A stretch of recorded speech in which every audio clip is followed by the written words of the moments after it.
And from Whispers from Eternity, today, Father, thou hast come into my temple.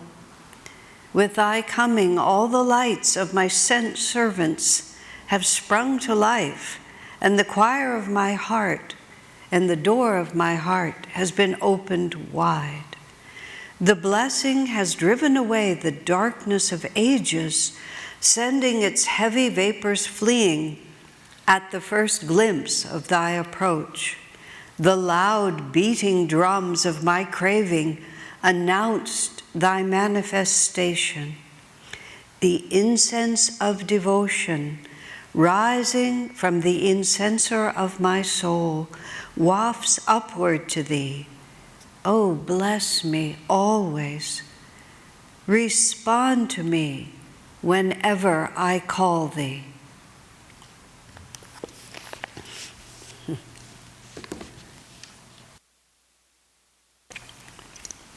I like that Master, just a moment, that Master ends that. It's not a request, it's a declarative sentence. And he's speaking quite emphatically, respond to me whenever I call you. I mean, we read it like, oh, respond to me whenever I call you. But the same words would be, respond to me whenever I call you. This is a mother talking to her child. It's like, you listen when I talk.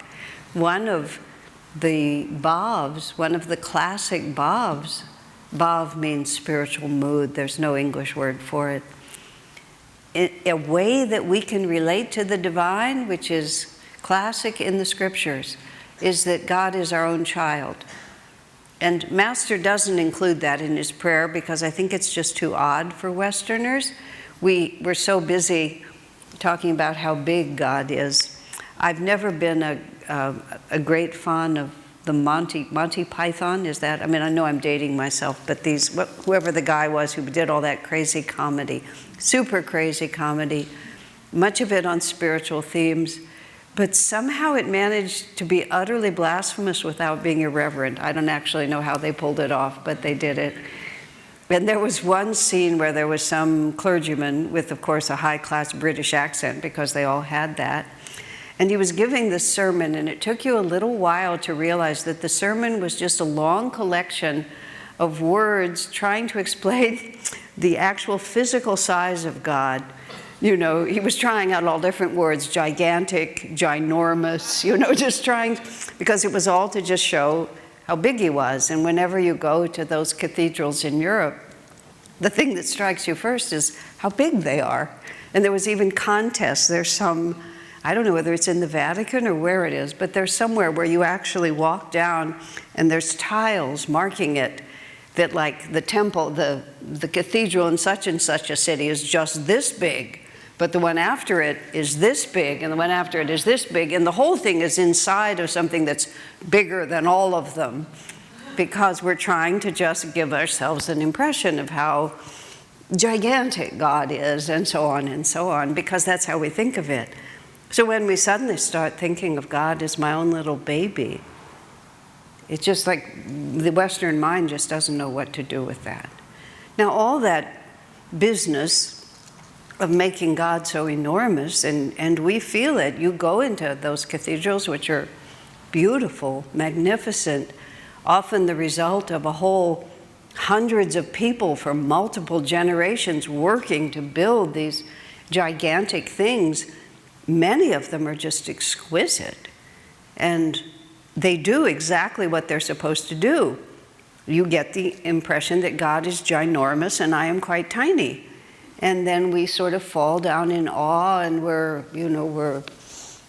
worried about this. We're really worried about what might happen to us, because with just the littlest bit of effort, it's all over for us, isn't it?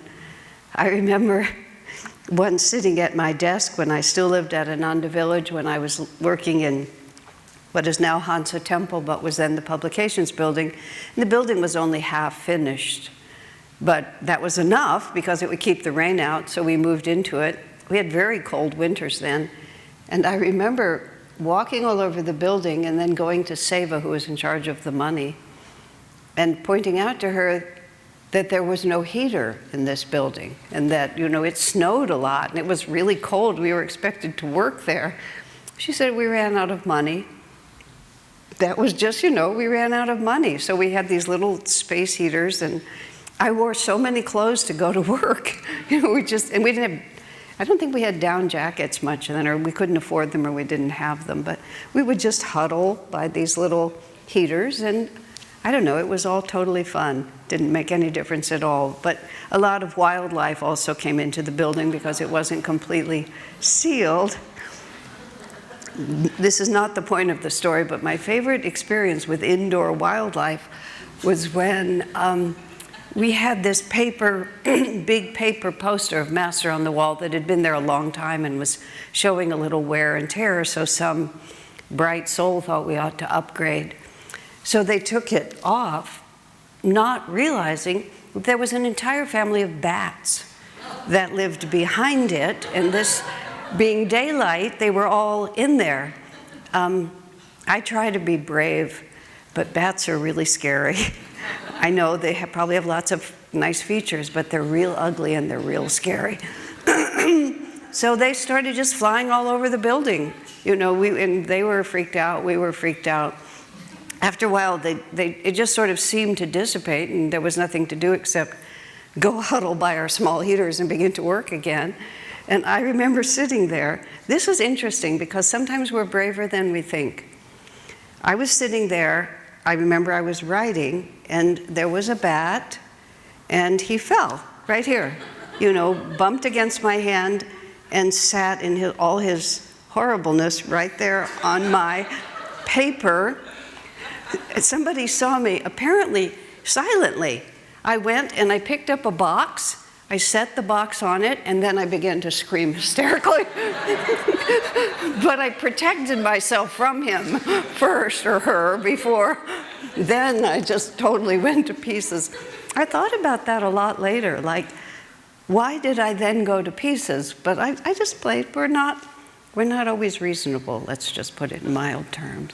So in that same office building, I'm sitting, and this spider, I had the latest in technology, which was a selectric typewriter, which had the little ball instead of the keys. I mean, it was just like my pride and joy. I was so pleased with that thing. And this spider just sort of is there. And spiders are, he had a lot of attitude. That's the word they use now. I didn't know that word then, but he had a lot of attitude. He was a major spider. So he comes up, but he wasn't a black widow, so I wasn't afraid of him. So he just comes up, and he sort of gets up on the top part of it, and he surveys his kingdom and decides that he needs to check out over on the other side, and he's like this. And him I like, because he's not hideous. So I'm just watching him do this thing, and then this, very diabolical, because compared to him, I was ginormous, right? So I had my thumb like this, and I was just following him. There's me and he alone, no one else is paying attention. I'm just following him and wondering whether he realizes how vulnerable he is, and he should be nice to me. He should propitiate me. He should bring me treats, because his entire life was in my hands. Then, of course, the inevitable happened, and the view went up. And I couldn't see it up here, but I have my thumb over the spider. Divine Mother has her thumb over me, just like this. And I thought of myself walking from Ayodhya, where I lived, across the hills, like as we did in those days, because we didn't have individual cars.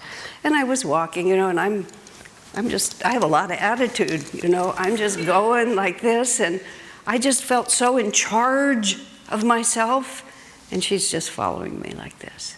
How much does it take for our lives to stop?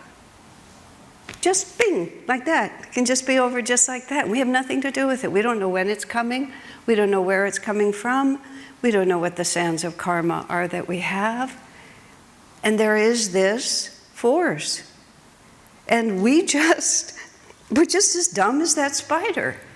We just think because we're the master of all that we can survey, which is that all that we can survey is actually all there is. And I do not understand, I can articulate it, but I don't fully understand the process of awakening, which is putting it mildly. But I don't even mean, I'm not even talking about self-realization or God realization or perfect freedom, anything like that. Just how come some of us notice? How come a very small minority of people on this planet are conscious that Divine Mother is following us with her thumb all the time? And we really need to get in right relationship with that. That it really is not going to make us safe to have power over the spider. I mean, it just sounds so silly to have power over the spider. We can see how silly that is. But that's what we're doing all the time. We're working so hard to get power over this situation, as if we could just get power over my money, my body, my room, if I could just get the dishes done consistently. I have Aryavan and Ishani are staying in Chela Bhavan, where I live for now, because they're waiting for their India visa. Ishani was raised by a mother who was a very good housekeeper. My mother was a very nice mother, but housekeeping wasn't really anything that she much cared about. So I chose her on purpose because I have exactly that same attitude. But Ishani knows about things like the refrigerator is a little too cold. Oh, she notices, and who knows how long it's been on. This little light says change the filter. Like this is like a whole concept to me. Like, I didn't know refrigerators had filters. I wasn't even in the house when they bought this refrigerator. As it happens, Ishani was, so she has a deep relationship with this, which is probably why she knows this. We crawl around on the floor, and I keep saying, do you think we should call a person? We need a person who comes in with that, with tools and knows how to do this. But this is life for us, isn't it? We're always just wandering around trying to get mastery over stuff. I mean, including ourselves. And we have no idea how just completely helpless we are here. Just one little, like that. I stood one of the first time I went up to Badrinath in India. We were going from Rishikesh up to Badrinath. Badrinath's at 12,000 feet. It's just one of the most magnificent places. When we can all travel again, we should all save our pennies and try to get together and go to Badrinath. So we're going up this long, windy road there, and we stop at Deva Prayag, it's called. Prayag is where two rivers come together.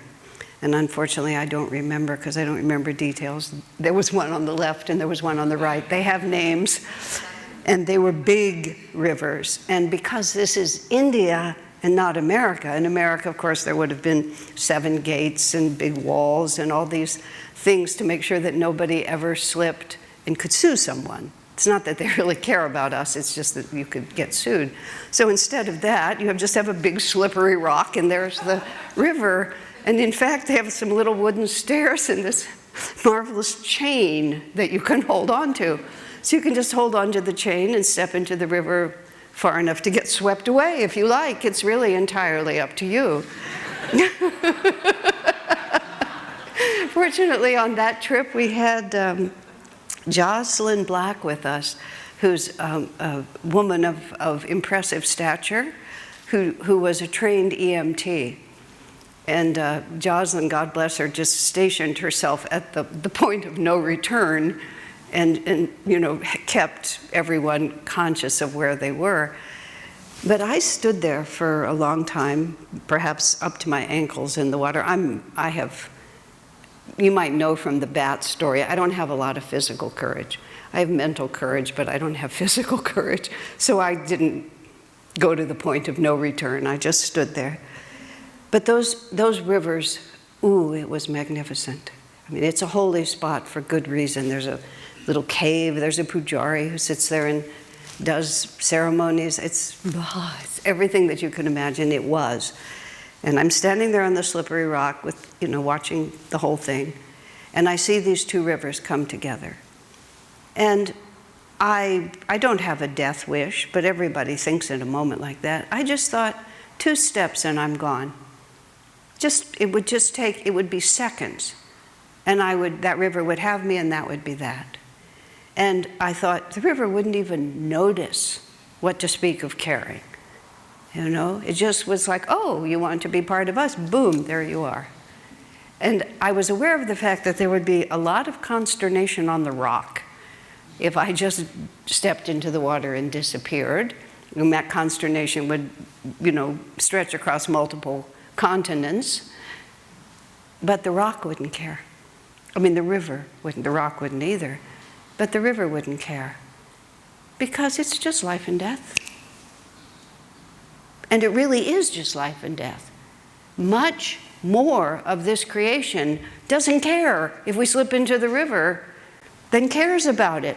The very tiny, tiny, tiny, tiny, tiny, tiny bit of reality cares whether we live or die, in the sense of active, oh dear kind of feeling. It matters. Suicide matters. If I deliberately ended my life, I think Divine Mother would feel a little badly for me for having behaved in such a careless manner. So it's not that actions don't have consequences, but if we're going to live in any way that makes any sense and that has the slightest possibility of fulfilling our empty hearts with what we want our hearts to be filled with, we have to look up.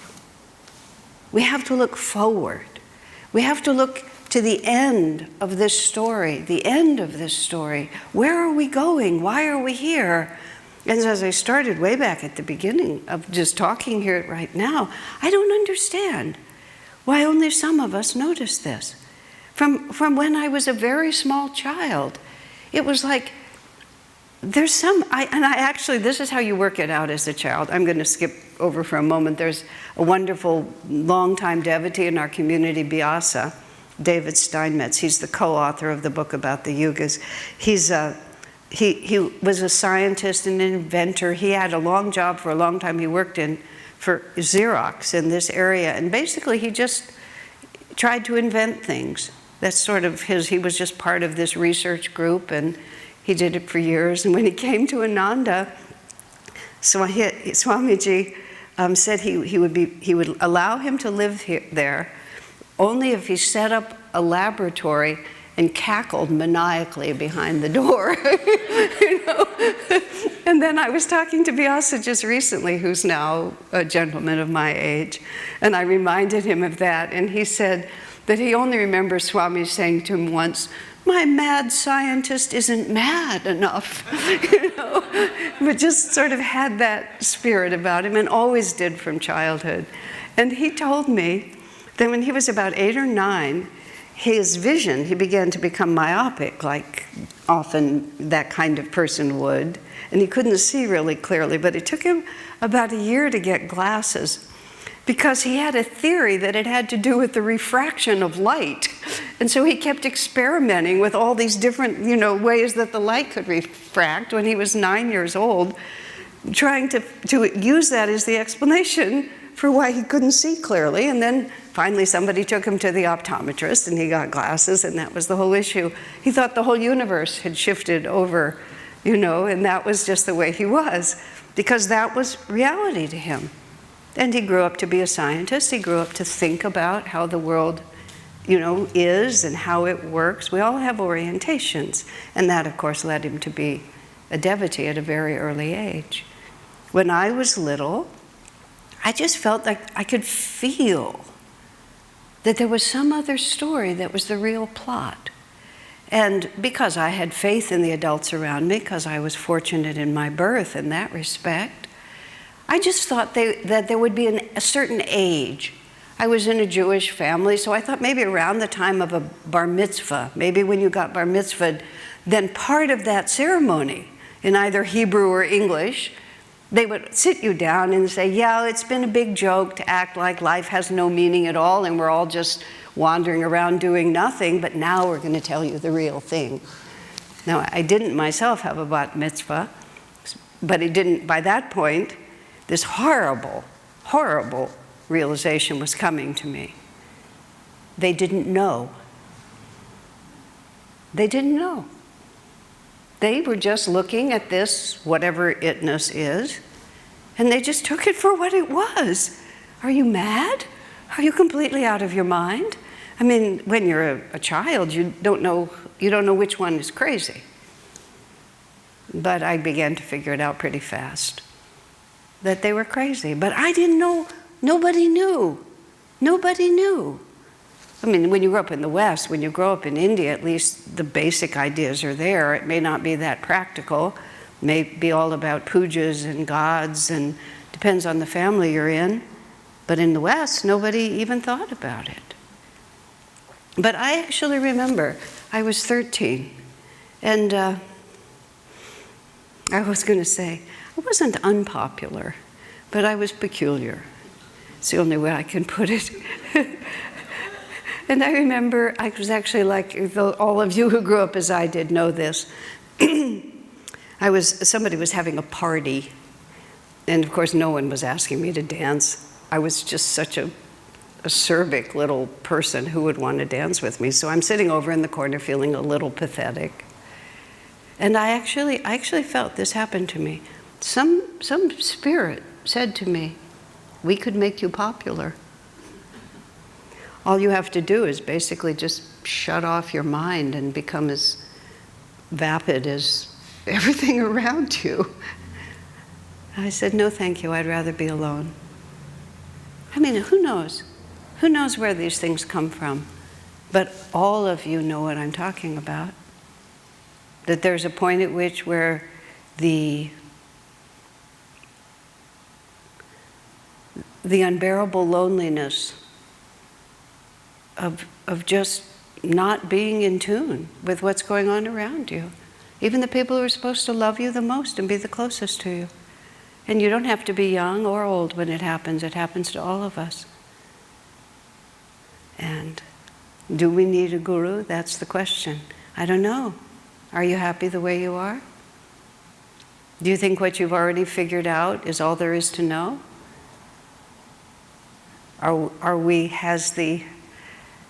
Has the known misery become unbearable yet?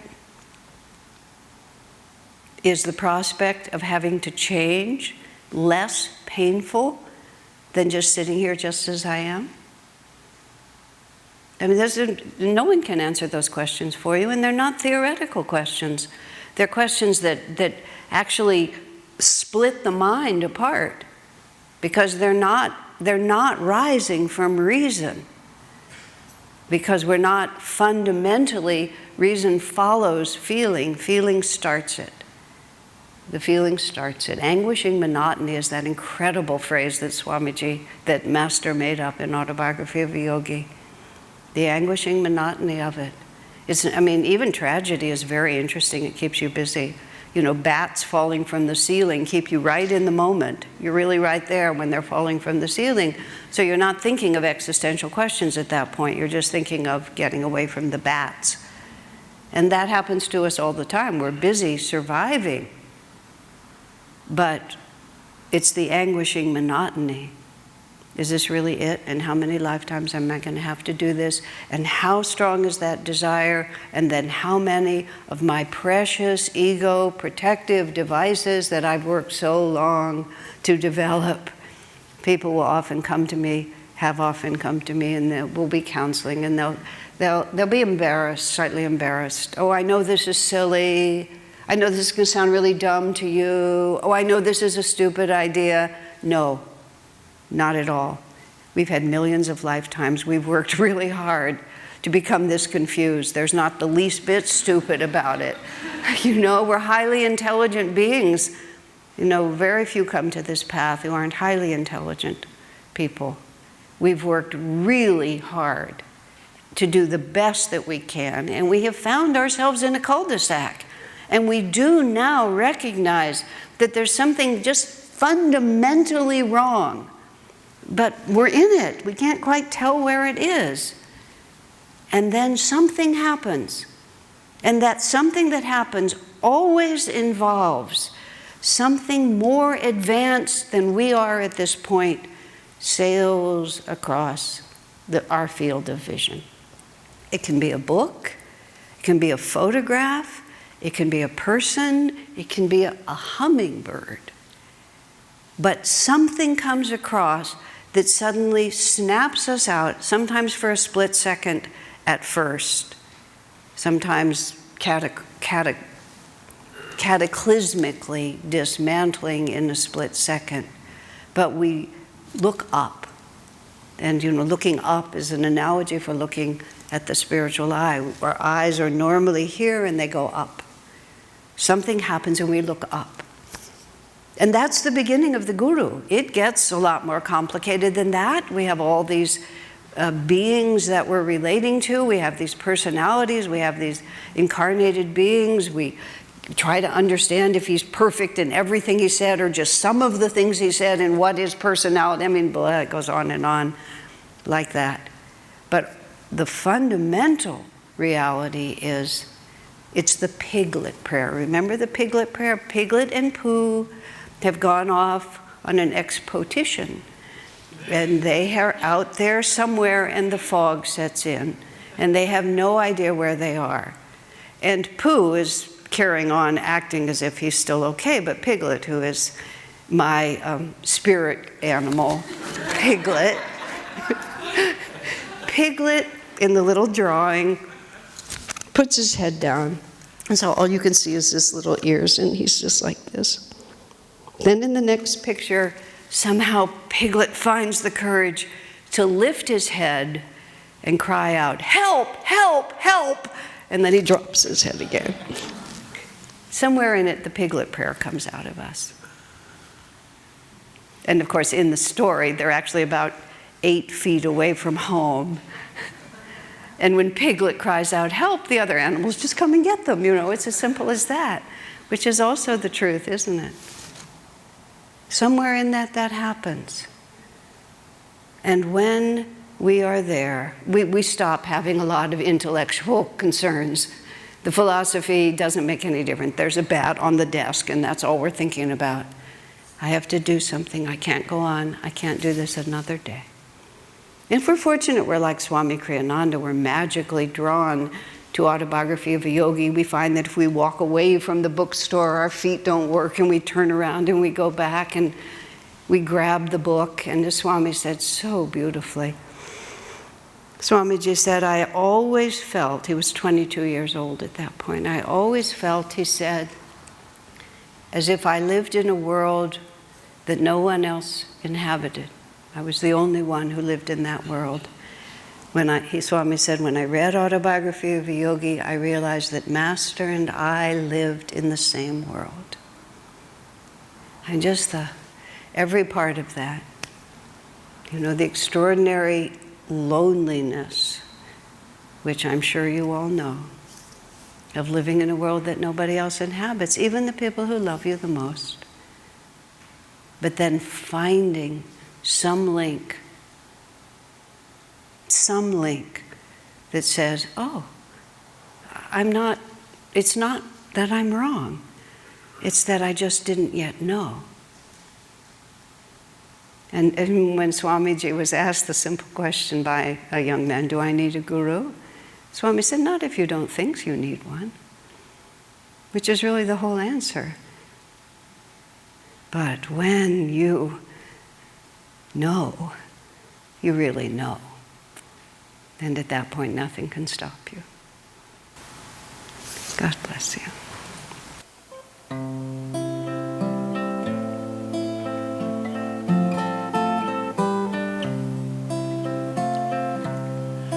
Nightingale, nightingale, sing of joy through the night. Teach my heart to impart everywhere your delight.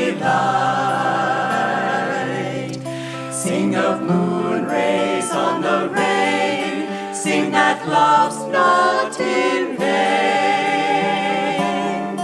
Every grief, every wrong has its ending in song.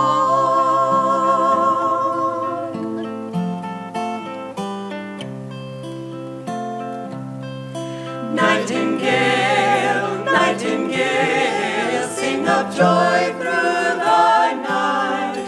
Teach all men how to spin clouds of gloom into light. Without silence, what is song? Without night, where is dawn? Were it not for men's woes, who would smile at our rose?